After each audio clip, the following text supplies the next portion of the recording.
беше дека преговарањето е се или ништо и успеав да добијам се, да ги победам конкурентите и го паднав испитот. Замислуваше дека ќе водиш институцијата, дека ќе станеш декан еден ден? Не. Што се случува со тие студенти, вие ќе ги подготвите, државата вложува во нив. Како овој кадар може да се врати? Ако го смениме концептот на размислување, како може да дојде некој од Европска унија да студира, или некој од регионот да студира кај нас, тогаш што они на нас дава патека каде ние треба да се движиме. Прво бевме ДО, али свативме дека не можеме да имаме ограничена одговорност и да се занимаваме со рок-н-рол.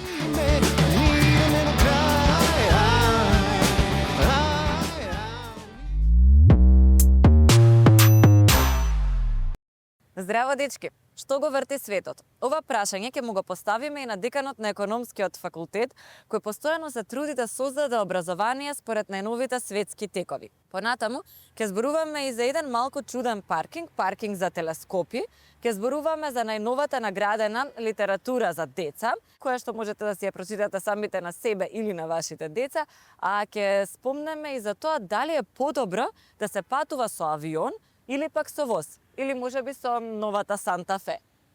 Како и да е, мораме ние да брзаме, да стигнеме додека Роби да ги прочита вестите од радарот. Се гледаме.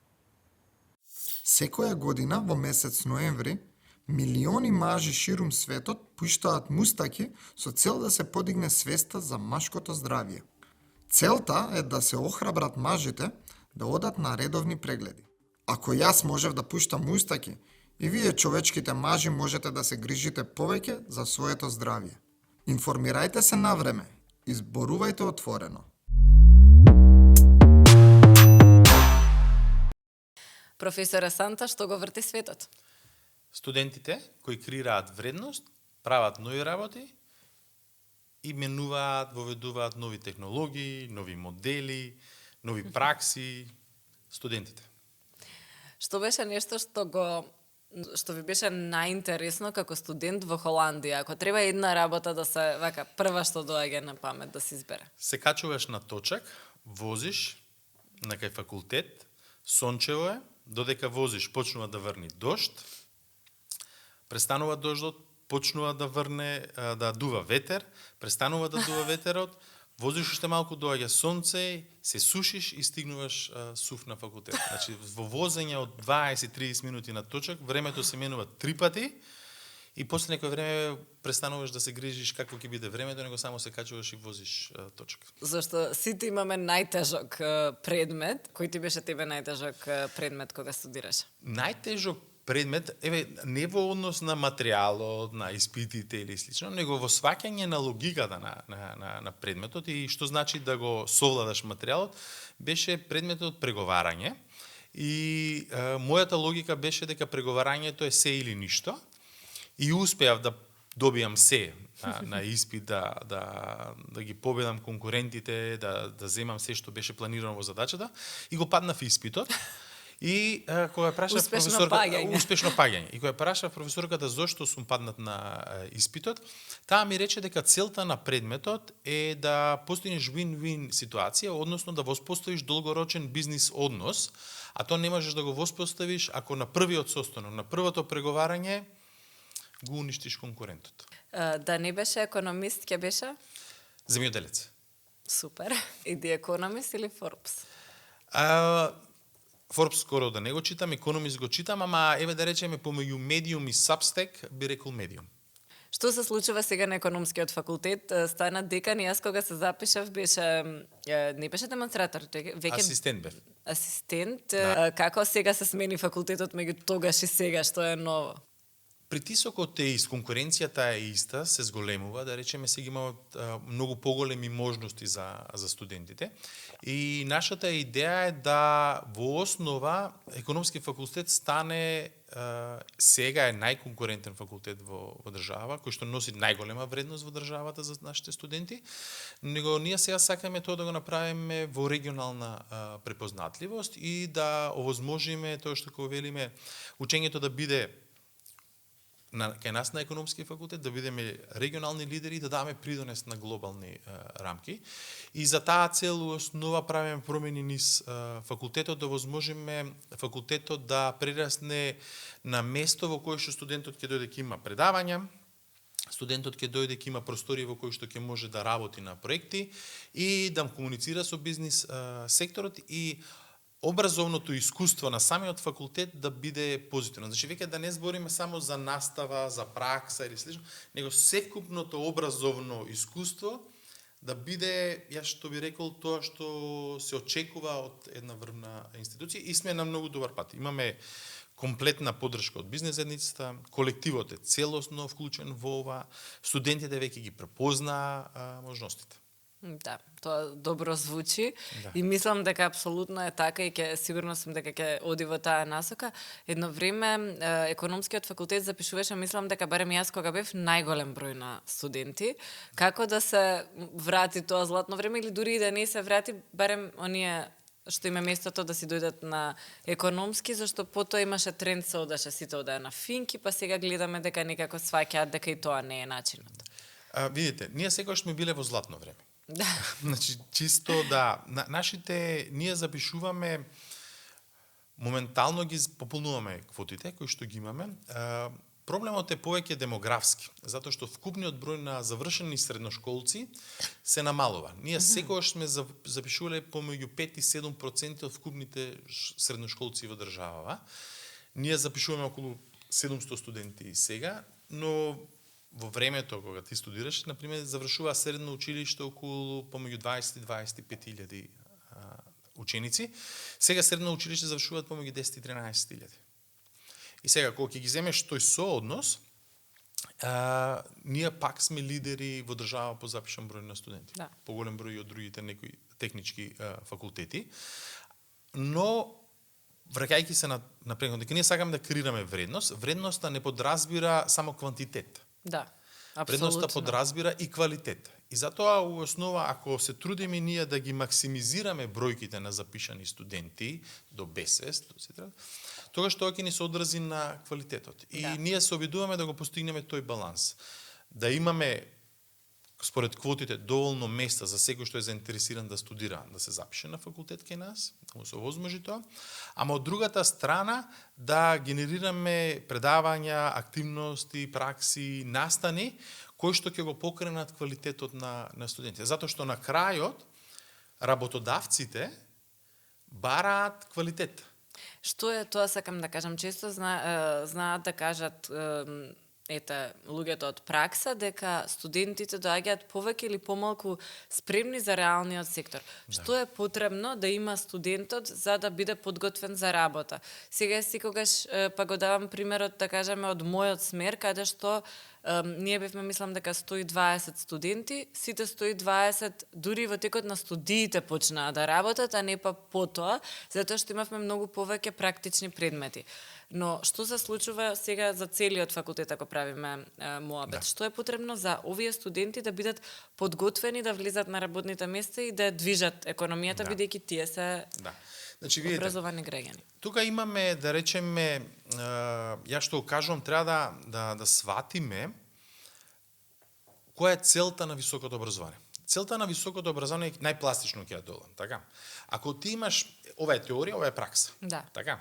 Ако ова само теорија учиш, така, и да дадам плаче, сакаш да ја преместиш масата, ти можеби ќе ја преместиш масата, ќе ги совладаш предизвиците, ама ќе ти треба повеќе време. Да. Сега, ама истото се случува ако имаш само пракса, ако научиш курс, така, или нешто слично. Гледаш. Тоа е, пак не можеш да ги решиш работите. Сега, идејата на високото образование е студентот да стекне domain knowledge, знаење од областа, да стекне одреден, како да кажам, одредени теоретски знаења. Затоа што теоријата е у основа дистилирано знаење од праксата. Значи, некој правел продажби, дошол некој го истражувал што функционира и во тоа направил модел. Еден модел, друг модел, трет модел. Да. И студентот треба да ги знае тие модели, затоа што не почнува светот од него или сите работи. И нема ни да заврши. Да. А од другата страна, ако ја земе праксата, ама тие модели, тие опции, тие фактори, да речеме, тој процес, за да може да го примени пред да дипломира, затоа што целта на нас ни да направиме спремен за од прв ден. Студентот да биде спремен од прв ден да даде вредност. И тогаш мора ние да вклучиме практични аспекти. Ама ќе дадам пример. Ако ти научиш како функционира одредено решение, логиката, моделот, и сега во овој момент имаме алатка кој што ја учиш, тоа е комплементарно. Ама ти разбираш зошто во таа алатка нешто се случува во позадина или во тој модел или во таа политика или било што и можеш да предвидиш какви ќе бидат интенциите. Затоа што ако ја научиш само алатката да ја применуваш, кога ќе се смени алатката ти немаш вредност. Да. И сега ние имаме вештачка интелигенција. И сега вештачка интелигенција, ако ти си научил некои други алатки и вештачката интелигенција ги замени, а ти не ги знаеш тие алатки, ти во основа немаш вредност.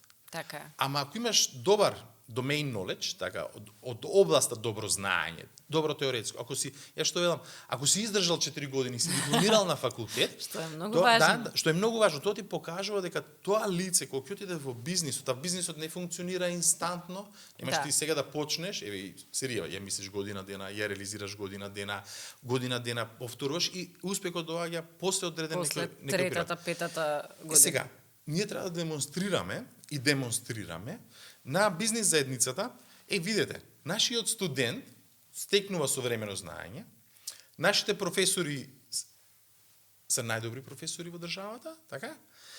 Фирмите, најголем дел, како што кажа твоето искуство, ние моментално имаме некаде околу 70% од студентите се вработуваат во првите 6 месеца. Најголем дел од студентите се вработуваат додека студираат. Да. И сега, како резултат на тоа, таа вредност се препознае. Затоа што моделот на кој што треба да го разгледуваме е да речеме, ние креираме квалитетен студент. Да. Препознатливоста на квалитетниот студент е што некој го вработува. Дали е тоа приватна фирма, дали е државна институција, дали невладин сектор, дали е сопствен бизнис кој што основа, али тоа лице носи вредност. Така да, во основа, комбинацијата на пракса и на теорија и на студирањето, јас го гледам низ тоа дали креираш вредност. Така, затоа што видите, 4 години студирање е дел од животот. Замислете да студирате, завршите факултет и нема вредност, никој не ве вработува. Апсолутно, ама мислам дека и самите студии, бидејќи треба да издржиш одреден период, да учиш, да се вложиш, да се дадеш, го спремаат човекот како човек за работното место. Инаку дека постојано ќе треба да земаме курсеви, обуки, да ги најдеме новите трендови, тоа апсолутно, ама не учи како да ги препознаеме. Што е следно? Ако е вештачката интелигенција, ја замени мојата област, јас ќе знам да учам и ќе најдам нешто друго, ќе го научам тоа и ќе се прешалтам полесно отколку некој кој што знае само една вештина во животот го нема тој момент. Така што апсолутно. Меѓутоа, науката, тука во Македонија премалку мислам дека тоа се зборува и се разбира. Науката не е само студирањето. Науката и економскиот факултет и другите факултети може да придонесат и во развојот на целиот бизнис на државата, во развојот на индустриите, одредени индустријски гранки, еве земјоделството, го спомнавме како такво, може да се спои буквално секој факултет и секоја индустрија со економскиот факултет, за да имаме поголем придонес и тоа се случува во светот. Како науката може да ја бутне нашата економија напред. Значи, што ви е потребно на вас како факултет за да можете да го дадете и овој придонес, затоа што и сами кажавте, најдобрите експерти кои што работат меѓународни проекти, значи меѓународната заедница, делот професорите ги препознава како квалитет, а нашата бизнис заедница не ги користи или премалку ги користи. Видите, значи, економскиот факултет може да го гледате како хоризонтала. Што значи да во кој да отидете бизнис, во кој да отидете институција, потребно е некој да ја води институцијата. Потребно е да има сметководство, потребно е некој да го финансира, треба да го менаџира, треба да го дигитализира, треба да направи маркетинг, така, треба да на државно ниво треба да се креираат економските политики, треба да се извезува. Значи, кадарот кај нас што се генерира, во основа е потребен на пазарот. Сега, како ние го гледаме и науката? Значи, зборам за економски факултет. Економски факултет екстремно силно ги поддржува вработените да може да прават научни истражувања, да учествуваат на конференции меѓународни, да учествуваат на проекти. Ние низ годините на ниво на универзитет без малку последните 10 години наши професори ја добиваат наградата научник за годината. Ние моментално можеби имаме и најмногу проекти меѓународни во кои што добар дел се научно-истражувачки проекти на кои што ги работиме. Сега, зошто е тоа битно? Од два аспекта. Првото е дека ние сме државен факултет, државата нас не формирала да дадеме придонес во раст и развој на државата, за унапредување на државата. За да можеме да го направиме тоа, ние треба да обучиме, да научиме студенти кои што ќе дадат во различни принципи. Ама тоа треба да биде пред се од контекстот во кој што тој произлегуваат. И затоа ние што правиме? Се трудиме нашите истражувања професорите што ги прават во Македонија. Сега видите, некои од тие се класични научни истражувања кои што ти мора да постоиш хипотеза и да тестираш. Не мора да значи дека твоето истражување треба да дефинира целиот сет на политики или сите активности, ама дава одреден придонес. Ама ние го даваме тој придонес кон бизнис заедницата со организирање на настани, направивме нови лаборатории во кои што студентите заедно со бизнис заедницата може да работат. Имаме активности за заеднички проекти. Него ние го гледаме тоа. Тоа што ќе откриеме дека во Македонија функционира, не функционира, ние го враќаме назад кај нашите студенти.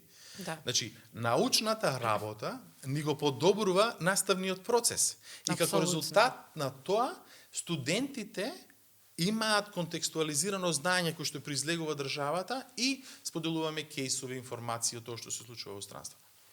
Во друг цел, нашите ние ги стимулираме нашите вработени да ги објавуваат трудови со импакт фактор, да објавуваат на престижни меѓународни конференции, да бидеме членки на асоцијации кои што ќе ни овозможат да речеме додиме напред, а и ќе ни овозможат на некој начин валидација. Да.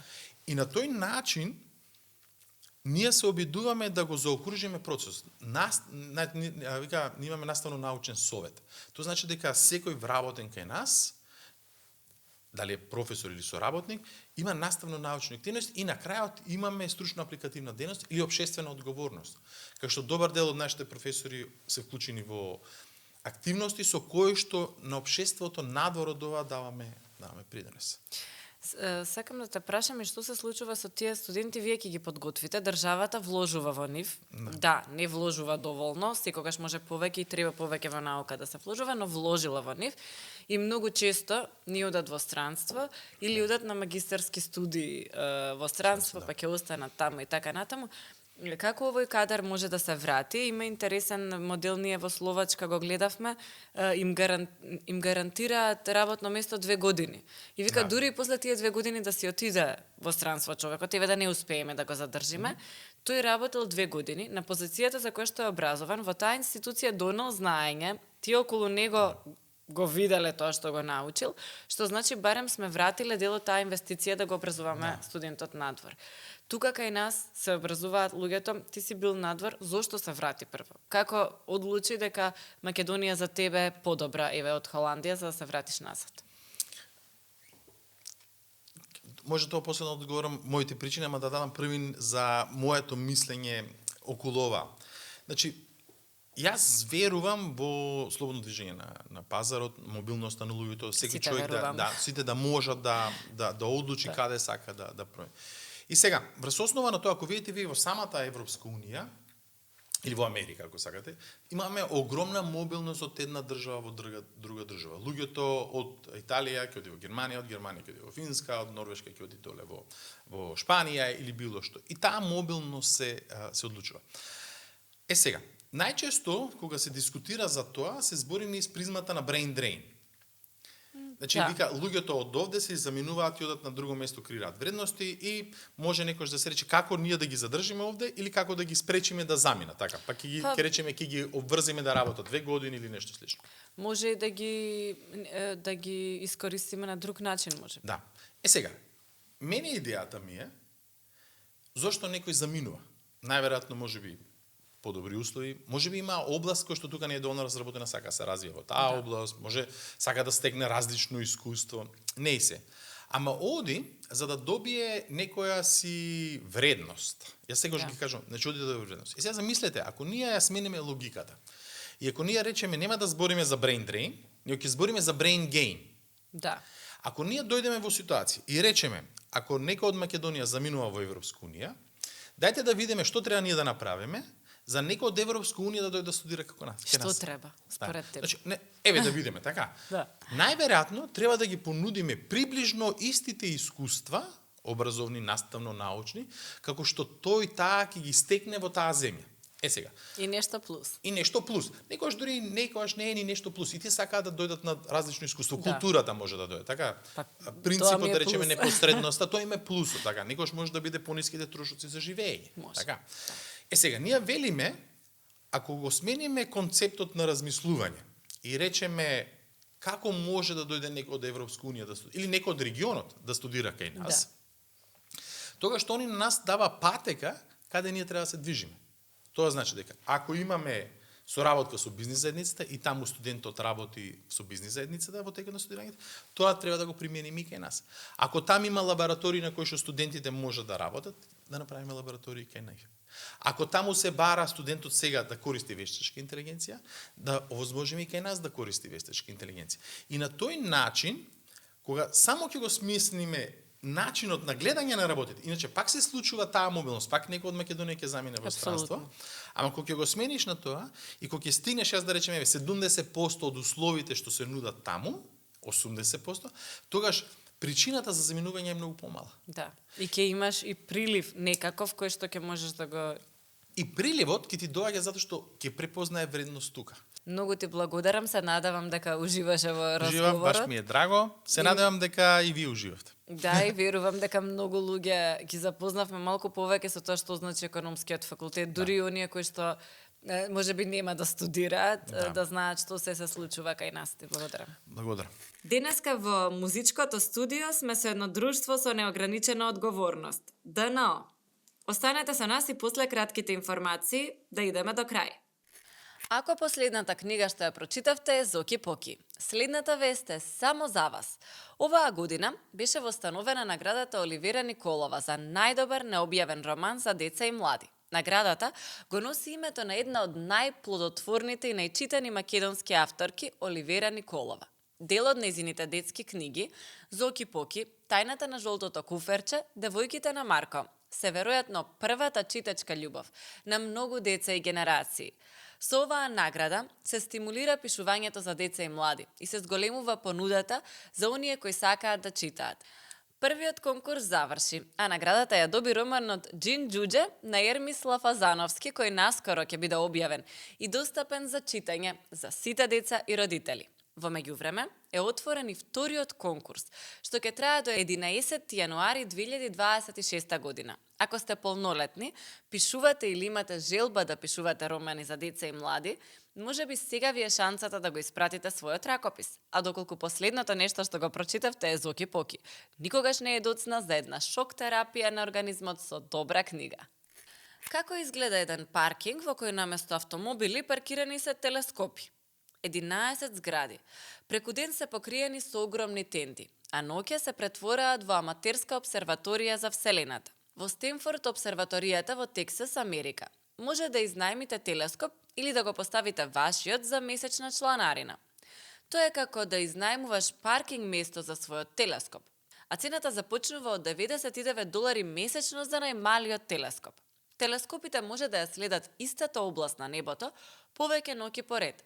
Аматерите обично користат телескопи со пошироко видно поле и затоа често забележуваат нешта што ги пропуштаат огромните професионални обсерватории, кои се фокусираат најчесто на мал дел од ноќното небо.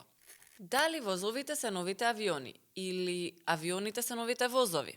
Се отворија нови директни летови од Скопје до Бари, Стокхолм, Мадрид, Ларнака, Кипар и Базел. Ако сакате да го вртите светот со авион, еве ви неколку предлози зошто да патувате во овие градови. Ларнака, Кипар. Ако се уште ви се плива, водата е околу 20 степени. Во Бари има берба на маслинки во ноември. Стокхолм е чист, смирен и распространет на 14 острови.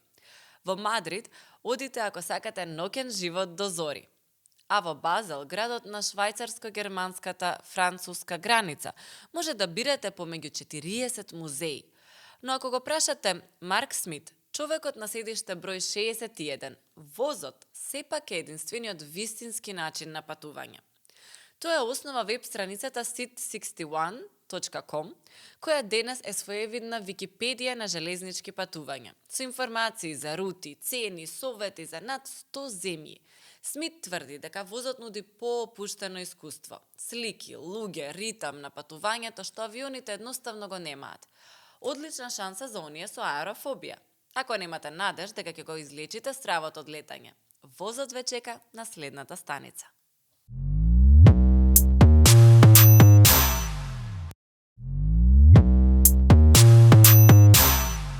Здраво, дечки! Здраво. Која музика го врти твојот свет? Мојата.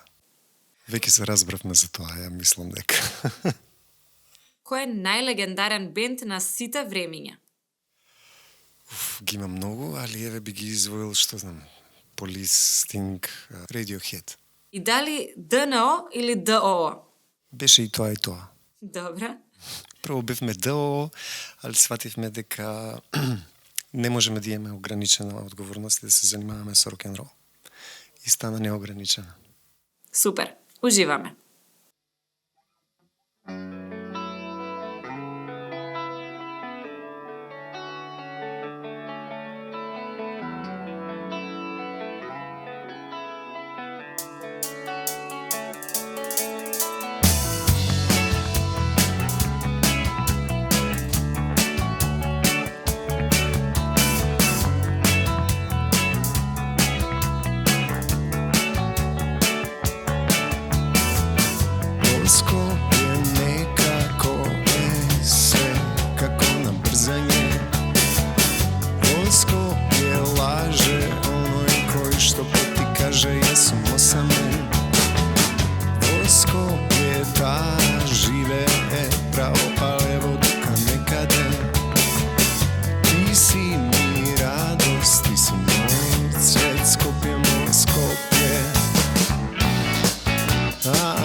зема, зема, зема.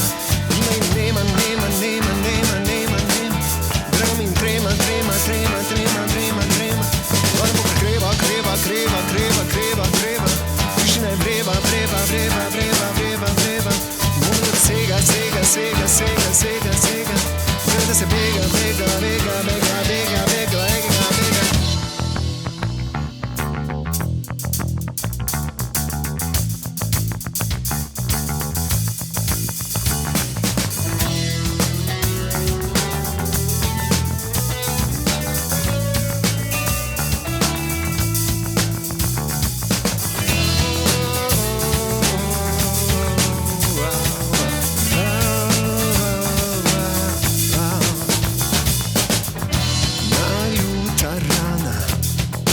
Лута трава од крв и солзи мене што ми годија. Горе и доле гледам од страна. Време е течко, оно што се брои.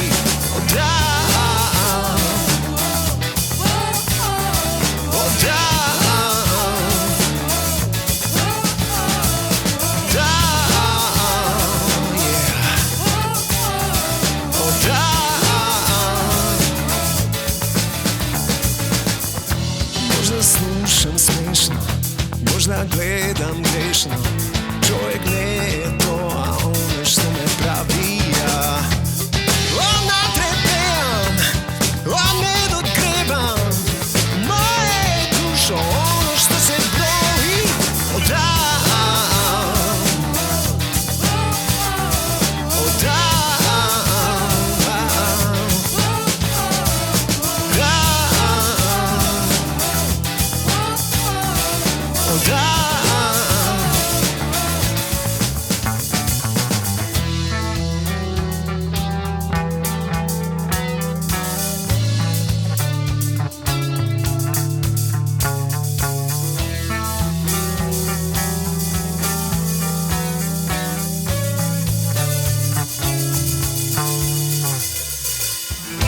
Ne možeš da go vidiš, da go čuješ, da go dopreš. Ne možeš da go shvatiš, da go pratiš, da go fatiš, da go fatiš.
Слушнавте што слушнавте. На Телма се гледаме повторно во 17 часот и 15 минути следната недела. Не заборавајте да не заследите на Инстаграм и Фейсбук и да стиснете subscribe на YouTube. Таму може да најдете ексклузивни делови од разговорот, целосниот подкаст од она што го зборувавме денеска, а може да добиете и многу други информации кои што редовно ќе ги споделуваме со вас. Се надеваме дека продолжуваме да се вртиме. Се гледаме повторно.